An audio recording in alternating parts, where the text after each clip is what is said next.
বাচ্চাদের টিফিনে অথবা সন্ধ্যা ও সকালের নাস্তায় এরকম একটা নাস্তা হলে সবারই মন ভালো হয়ে যাবে।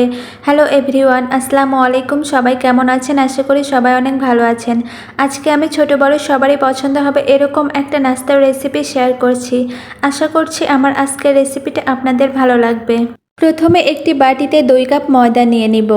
এরপর পরিমাণ মতো লবণ, চিনি ও ইস্ট দিয়ে হাত দিয়ে একটু মিশিয়ে নিব।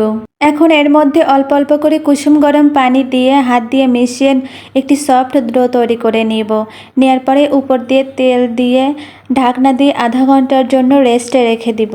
ভেতরের পুর তৈরি করার জন্য এখানে সবজি নিয়েছি গাজর, টমেটো, আলু, বরবটি ও ধনিয়া পাতা। এগুলো এখন কুচি করে কেটে নিয়েছি। সবজিগুলো এখন ভেজে নেব। একটি কড়াইতে পরিমাণ মতো তেল দিয়ে এরপর পেঁয়াজ মরিচ দিয়ে একটু ভেজে এখন সবগুলো সবজি এক এক করে দিয়ে দিব। সবজিগুলো দেয়া হয়ে গেলে এখানে আদা রসুনের পেস্ট দিব। দিয়ে সবজিগুলো এখন একটু নেড়ে দিব। নেড়ে দেওয়ার পরে এখানে পরিমাণ মতো লবণ, হলুদের গুঁড়া দিয়ে আবার একটু নেড়ে মিশিয়ে নিব। এভাবে করে কিছু সময় নেড়ে চেড়ে দিব। এ পর্যায়ে প্রায় হয়ে গেছে। এখন একটু ধনিয়া পাতা দিয়ে নামিয়ে নিব। এখন যে ডোটা রেডি করে রেখেছিলাম ঢাকনা খুলে নিব। ইস্ট দেওয়ার ফলে ডোটা অনেকটা ফুলে উঠেছে, অনেকটা নরম ও সফট হয়ে গেছে। এখন আমি 2টা লেচি বের করে নিচ্ছি। এ দিয়ে আমি 2টা রুটি বেলে নিব। রুটিটা পাতলা করে বেলে নিচ্ছি। আমরা যে নর্মাল রুটি বানাই তার থেকে একটু মোটা হবে।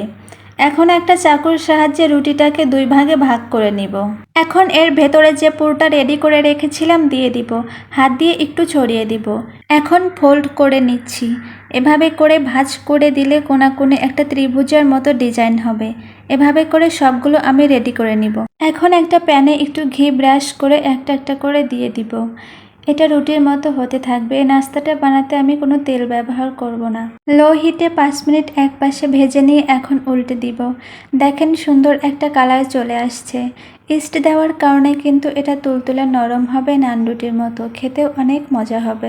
এখন এই পাশটা ভাজা হয়ে গেলে আবার একটু উল্টে দিব। 2 পাশটা ভালো মতো ভেজে নিব। আর কিছু সময় ভেজে নিলেই হয়ে যাবে নাস্তাটা। এই তো এই পর্যায়ে আমাদের মজাদার নাস্তাটা হয়ে গেছে। এখন একটা প্লেটে একটা একটা করে আমি তুলে নিব। কালারটা যেমন সুন্দর আসছে, নাস্তাটা খেতেও অনেক মজা। দেখতেই পাচ্ছেন নাস্তাটা কতটা সফট হয়েছে, একদম তুলতুলে নরম। ভেতরটা আমি ভেঙে দেখাচ্ছি। ভেতরটাও দেখেন পারফেক্টভাবে সিদ্ধ হয়ে গেছে, উপরটাও হয়ে গেছে। আমার আজকের রেসিপিটা আপনাদের কাছে কেমন লেগেছে সবাই কমেন্ট করে জানাবেন। আমার ভিডিওগুলো ভালো লাগলে সবাই লাইক কমেন্ট করে আমার পেজের পাশেই থাকবেন। সবাই ভালো থাকবেন, সুস্থ থাকবেন। আল্লাহ হাফেজ।